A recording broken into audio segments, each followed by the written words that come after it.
Kalau tidak akan terus ini mengakar nih. Anda buat satu bid'ah sekarang, bid'ah itu lawannya sunnah. Anak Anda akan buat 10 bid'ah, cucunya akan buat 100 bid'ah, akan banyak bid'ah merakar di masyarakat, dan agama akan ditinggalkan.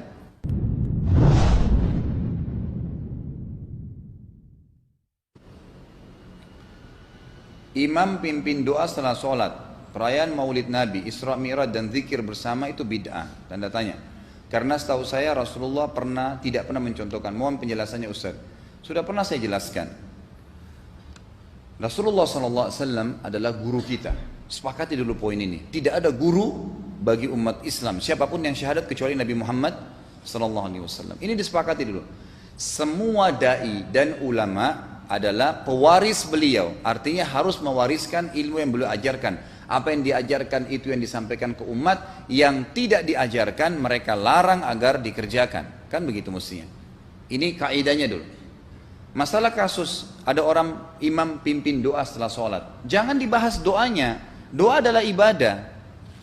Tapi begini, sebelum Anda kerjakan satu ibadah, tanya, saya mau ziarah kubur. Jangan ziarah kubur sebelum Anda tanya bagaimana Rasulullah SAW ziarah kubur, agar jangan Anda buat-buat ziarah kubur itu.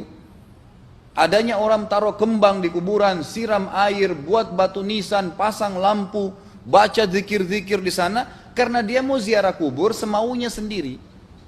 Tidak bisa. Anda muslim, punya kiai, punya Rasulullah SAW, suri tauladan kita, uswatun hasanah. Tanya Rasulullah ziarah kubur bagaimana? Rasulullah SAW dalam hadis Bukhari menziarahi kubur Baqi.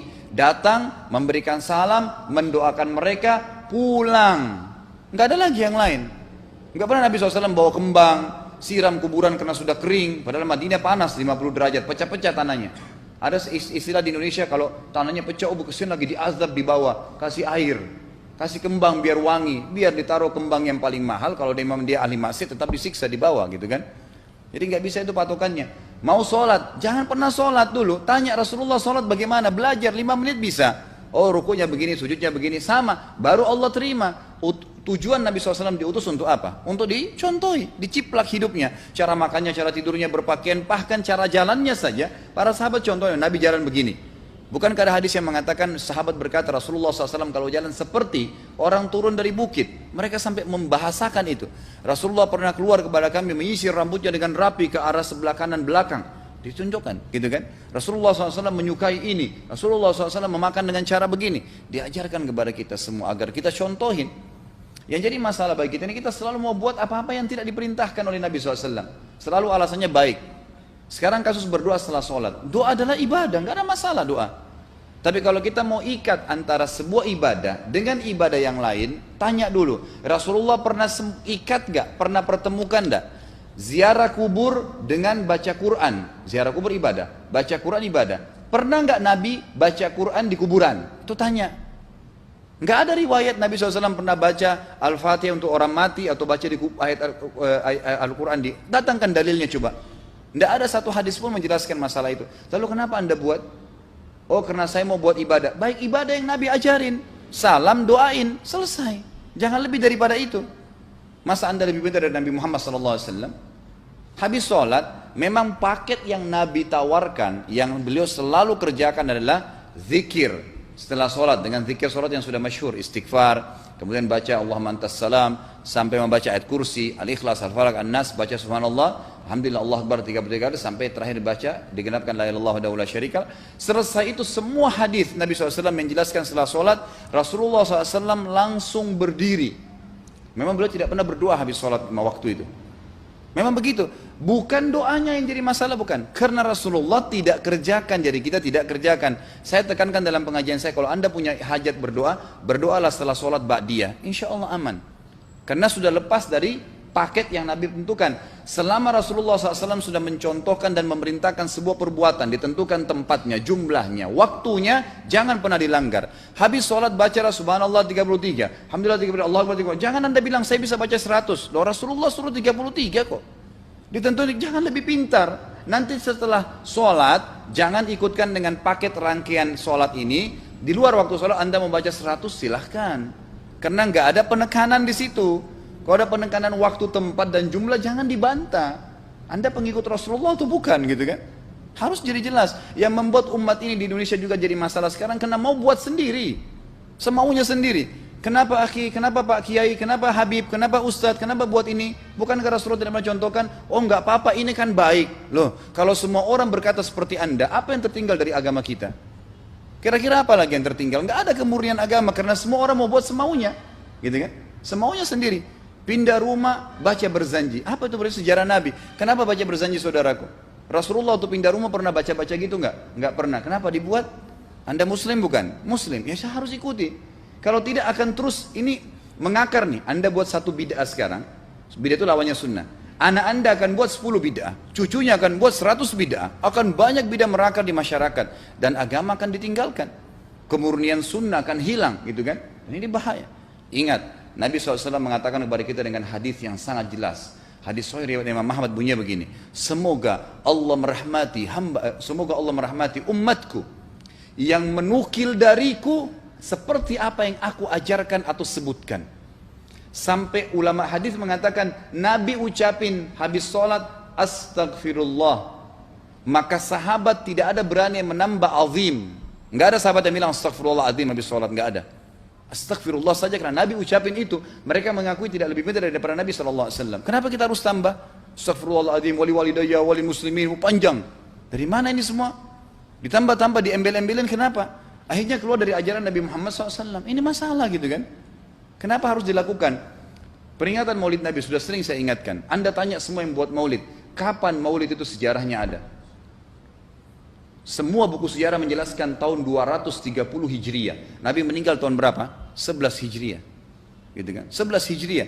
Lalu kenapa harus ada dilakukan? Dan dari mana sejarahnya? Yang membuat pertama adalah orang-orang Syiah. Sejarahnya jelas dari Fatimiyah. Semua buku sejarah sepakat mengatakan bahwasanya maulid munculnya di zaman Fatimiyah. Dinasti Fatimiyah, orang-orang Syiah di Mesir, gitu kan? Dan mereka punya 6 macam maulid yang sampai hari ini masih dikerjakan di Iran. Ada maulid Nabi SAW, Hasan, Husain, Ali, Fatimah, dan raja mereka. Sampai hari ini masih ada. Kenapa orang-orang waktu baca maulid, baca salawat sambil berdiri pegang tangannya taruh di dada? Karena keyakinan orang Syiah, ruhnya Nabi SAW sedang lewat. Anda tahu nggak itu? Banyak orang kita buat tidak tahu. Yang penting bahasa Arab ikut saja, gitu kan? Tidak bisa. Nabi SAW tidak pernah rayakan. Pernah ada yang bilang sama saya, Ustadz, kan Nabi SAW pernah bilang, waktu ditanya tentang puasa Senin, beliau mengatakan hari itulah aku dilahirkan. Terus kenapa? Berarti boleh merayakan ulang tahun hari Senin, gitu kan? Tidak. Nabi SAW cuma menginformasikan bahwasanya beliau lahir di hari Senin. Dan beliau tidak pernah ngumpulin sahabat untuk baca bersama-sama, merayakan hari lahir. Beliau tidak pernah. Kalau itu benar, Nabi nggak bakal tinggalkan kok. Ibnu Katsir rahimahullah, garis bawahi poin ini. Ibnu Katsir rahimahullah, dalam tafsir beliau, tafsir Quran Azim. Dan subhanallah Ibnu Katsir ini, kata ulama, hampir semua kalangan golongan itu banyak memakai madhab, banyak memakai buku beliau. Walaupun berbeda dari sisi pemahaman yang lain, tapi tafsirnya kebanyakan kembali ke tafsir beliau. Beliau mengatakan tafsir surah Al-Maidah ayat 3 yang bunyinya a'udzubillahi minasyaitonir rajim, al-yauma akmaltu lakum dinakum. Hari ini saya sempurnakan agama kalian, kata Allah. Ya. Wa atmamtu alaikum nikmati. Saya sempurnakan nikmatku pada kalian. Artinya tidak butuh yang lain. Wa raditu lakumul Islam madina. Saya ridha Islam sebagai agama kalian. Kata beliau, ayat ini turun menandakan dan memastikan bahwasanya Nabi Muhammad SAW tidak meninggal dunia kecuali sudah mengajarkan semuanya. Yang hitam, yang putih, yang gelap, yang terang, yang susah, yang muda, ya, semua dijelaskan. Siapa, kata beliau, yang menganggap masih ada sesuatu yang harus ditambahkan setelah Nabi SAW meninggal dan turun ayat ini, maka dia adalah ahli bid'ah. Dia orang yang membuat-buat agama. Nabi sudah ajarkan semua, selesai. Jangan ditambah, jangan dikurangin. Kita tidak lebih pintar dari Nabi SAW. Nabi nggak pernah rayakan hari lahirnya, jangan dirayain, selesai. Emang kenapa kalau kita nggak rayain? Kenapa? Tangan kita terputus? Enggak. Masih banyak ibadah yang disunnahkan gitu. Sama dengan kasus Isra dan Mi'raj. Kejadian besar dalam Islam. Tapi Anda boleh kembali kepada semua buku sirah. Saya tantang semua buku sirah Anda kembali. Insya Allah yang berpegang pada Al-Quran dan Sunnah, memang ada dasar wahyunya, maka semua akan menjelaskan. Nabi SAW setelah pulang dari Isra dan Mi'raj tidak pernah mengumpulkan sahabat-sahabat untuk merayakannya setiap tahun. Tidak pernah. Boleh dipelajari iya, setiap hari. Tapi ditentukan tangganya lalu dibuat acara. Tidak pernah Nabi SAW buat itu. Lalu kenapa Anda buat?